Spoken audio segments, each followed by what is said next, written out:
السلام عليكم ورحمة الله وبركاته. إنا لله وإنا إليه راجعون. كل نفس ذائقة الموت. وشوا كاينة حاجة، عظم الله أجر أهل الميت وأسكنها فسيح جناته. الموت واحدة والأسباب عدة. هارت خلقت هذه الفتاة قدر لها الله تعالى واش تعيش فوق الأرض. الآن رسالة والهضرة في وقتها دواء.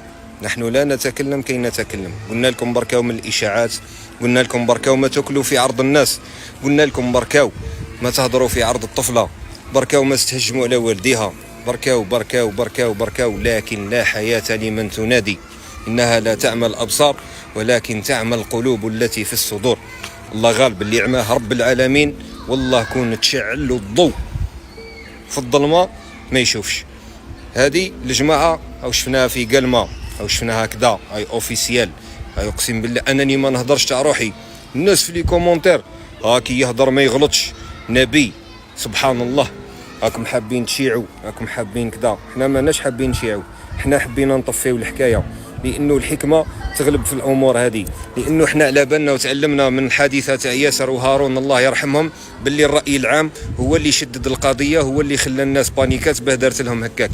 أنا الرأي العام هو اللي يخلي هادو الأمورات تصرى.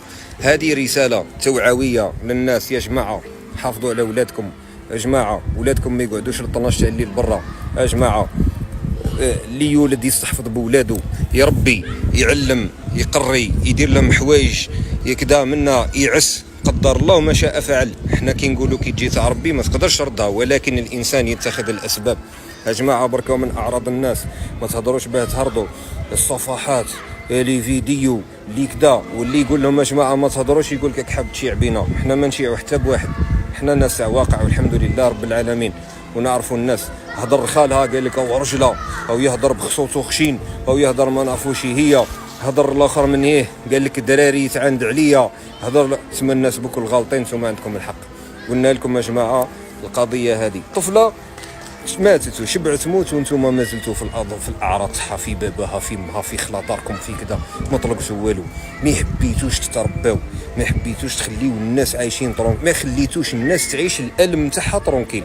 دين ربي واحد في الهم وانتم دخلتوه في الهم اللي راو فيه.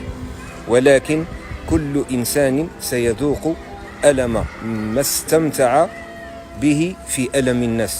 لكن كاين الناس اتخذت هذه القضيه واستمتعت بالألم تاع الناس، والله ما تموت حتى تدوخها.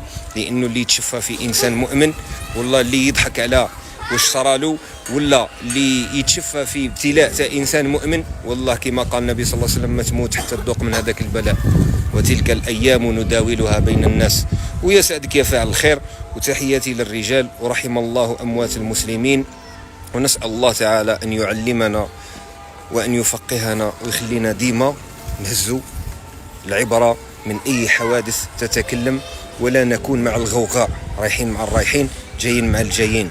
واللي عنده معلومة يتعلم يديها للأمن ويديها للجهات المختصة كما قلنا لكم في الأول خلاص، لأنهم هما يعرفوا كيف يخدموا. صح كي تخرجها للرأي العام تدير فوضى وتقدر ديتورني كلش، ديتورني حكاية كومبلي بس، وتقدر ديتورني الحكاية، وقادر بحكايتك انت ولا بالفيديو تاعك انت ولا بالإشاعة تاعك انت يبدل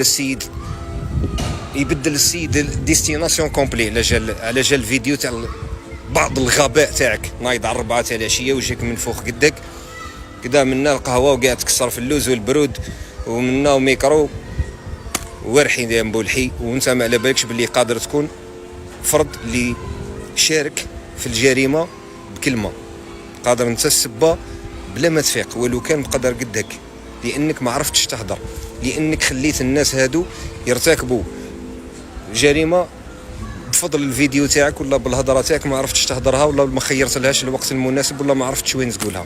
اللي عنده الخبار يديهم للجهات المختصه، وما اللي يجيب الخبار يحطهم في التيك توك، ولا انت اللي حاب تصور، وانت اللي حاب تبان، وانت اللي فارغ شغل. السلام عليكم.